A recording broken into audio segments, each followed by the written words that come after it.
పత్రికా సోదరులకి, మీడియా సోదరులకి నా ధన్యవాదాలు. ముఖ్యంగా రాష్ట్రంలో ఇవాళ జరుగుతున్నటువంటి ప్రక్రియ, కూటమి ప్రభుత్వం ఏర్పడ్డ దగ్గర నుంచి ఇటు అభివృద్ధిని అటు సంక్షేమాన్ని సమపాళ్లలో నడిపించుకుంటూ ప్రజా మన్ననలు పొందుతూ ఒక మంచి ప్రభుత్వంగా పేరు తెచ్చుకుంటూ ముందుకెళ్తున్నటువంటి దీన్ని గతంలో దుష్ట పరిపాలన ఇచ్చినటువంటి జగన్మోహన్ రెడ్డి భరించలేక అరాచక శక్తుల్ని పోషించినటువంటి ముఖ్యమంత్రిగా మళ్ళీ అదే అరాచకాలతోటి ఈరోజు రాష్ట్ర ప్రభుత్వ పరిపాలనని అడ్డుకోవాలనేటటువంటి చూడడం చాలా దురదృష్టం. దీన్ని చాలా తీవ్రంగా ఖండిస్తున్నాం. దీనికి ఉదాహరణ ఒకటే, జగన్మోహన్ రెడ్డి 4 పర్యాయాలు బయటకు వచ్చాడు ఈ సంవత్సర కాలంలో. పొదలిలో జరిగినటువంటి కార్యక్రమం, అరాచక శక్తుల యొక్క అరాచకం ఏ రకంగా జరిగిందో అక్కడ మనం చూసాం. కేవలం సంవత్సరం క్రితం ఎన్నికల ముందు బెట్టింగ్ తో 30 కోట్ల రూపాయలు నష్టపోయినటువంటి నాగమల్లేశ్వరరావు అనేటటువంటి వ్యక్తి ఇవాళ జ్ఞాపకం వచ్చాడు. సంవత్సరం పోయిన తర్వాత జ్ఞాపకం వచ్చి అతన్ని పరామర్శించడానికి వెళ్ళినటువంటి సందర్భంలో సృష్టించినటువంటి ఆ కుటుంబాన్ని పరామర్శించడానికి, అలాగే అతని విగ్రహం అంటే ఏదో మహనీయుల విగ్రహాలు పెట్టుకుంటాం, కానీ మరి ఒక బెట్టింగ్లో ప్రాణాలు కోల్పోయినటువంటి ఒక అరాచక విధానంతో నడిచేటటువంటి వ్యక్తి యొక్క విగ్రహాన్ని జగన్మోహన్ రెడ్డి ప్రారంభించడానికి వెళ్ళడమే ఒక శోచనీయం.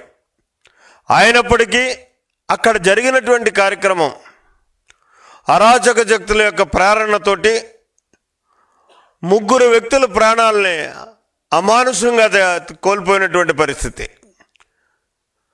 డైరెక్ట్గా తన వాహనం కిందే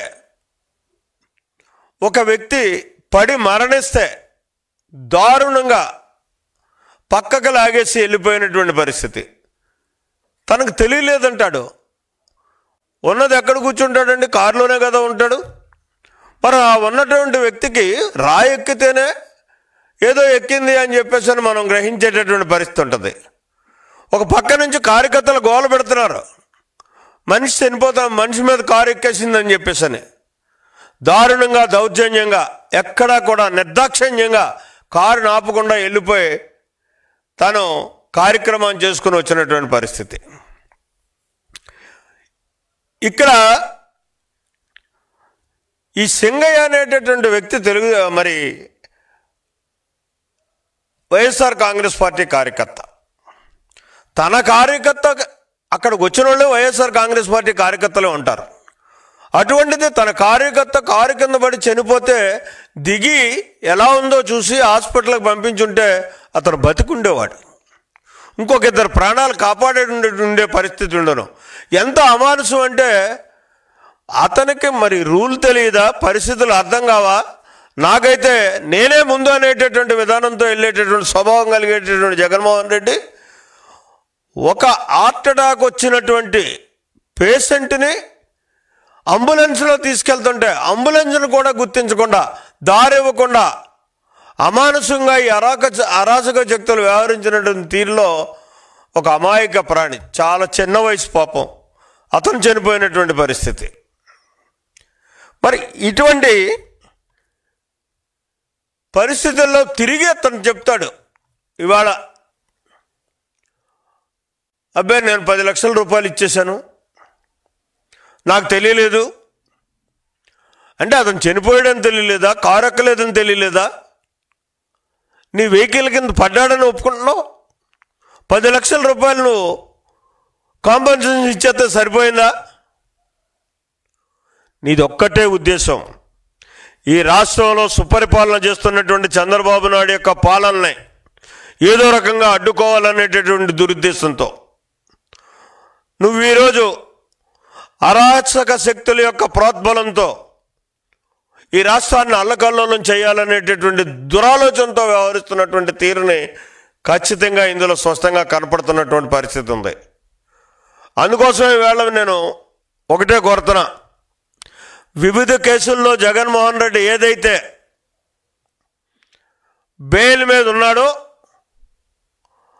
ఇటువంటి కార్యక్రమాలు భవిష్యత్తులో జరగకుండా ఈ రాష్ట్రం ప్రశాంత వాతావరణంలో ఉండాలనుకుంటే అరాచక శక్తులను ప్రోత్సహించేటటువంటి ఈ అరాచక వ్యక్తిని ఖచ్చితంగా బెయిల్ రద్దు చేయాల్సినటువంటి అవసరం ఉంది.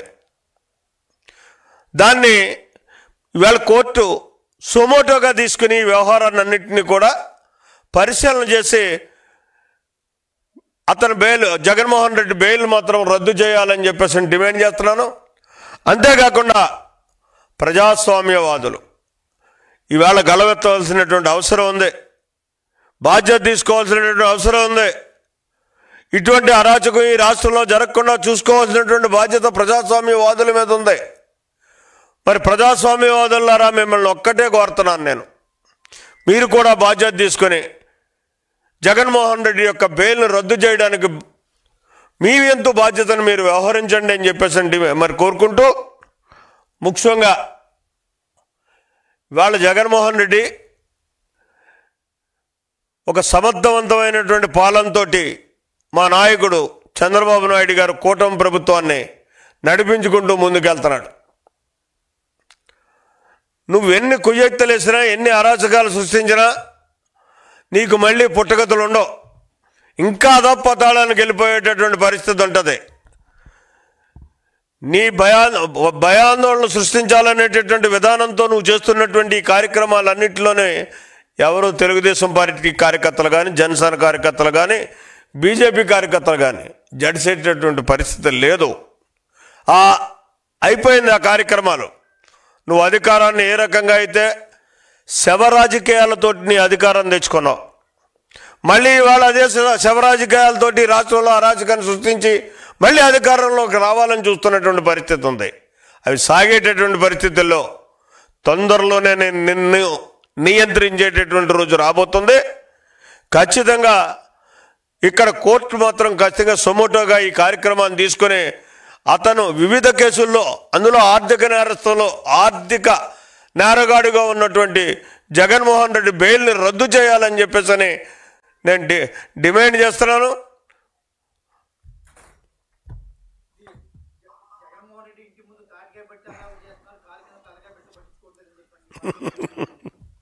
ఇప్పుడు జగన్మోహన్ రెడ్డి ఇంటికాడ తాటికాయ ఎవరో వెళ్తూ తాటికాయ పడితే పెద్ద అడావుడు ఏదో తలకా తీసినంత అడావుడు చేసేస్తున్నారు. అసలు తాటికాయ పడ్డం ఏంటి?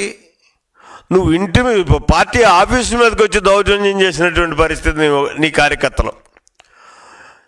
సాక్షాత్తు ఒక సీనియర్ లీడరు, ప్రతిపక్ష నాయకుడు, 3 సార్లు ముఖ్యమంత్రి అయినటువంటి మా నాయకుడు చంద్రబాబు నాయుడు గారి ఇంటికే పగ్గాలు కట్టించి నియంత్రించినటువంటి దురదృష్టకర పరిస్థితులు.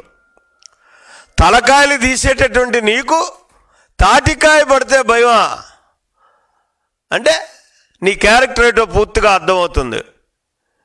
నీ చుట్టూ ఎప్పుడు ఓ 10 మంది కాపలాదారులు ఉంటేనే కానీ బయటకు రాలేనటువంటి పరిస్థితి.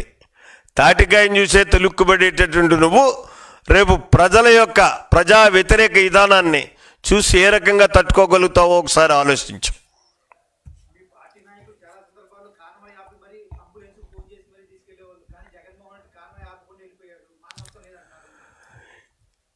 ఈరోజు పరిపాలన చేస్తుంది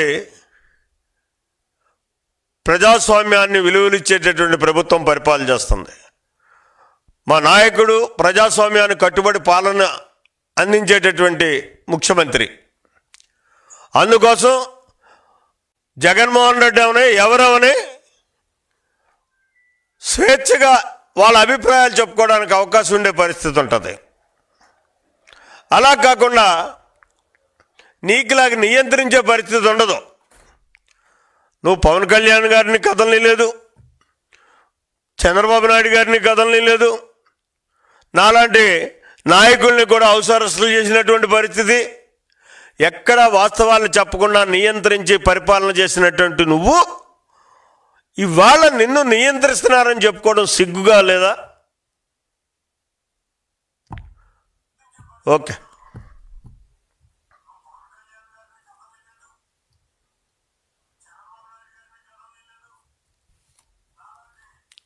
ఏ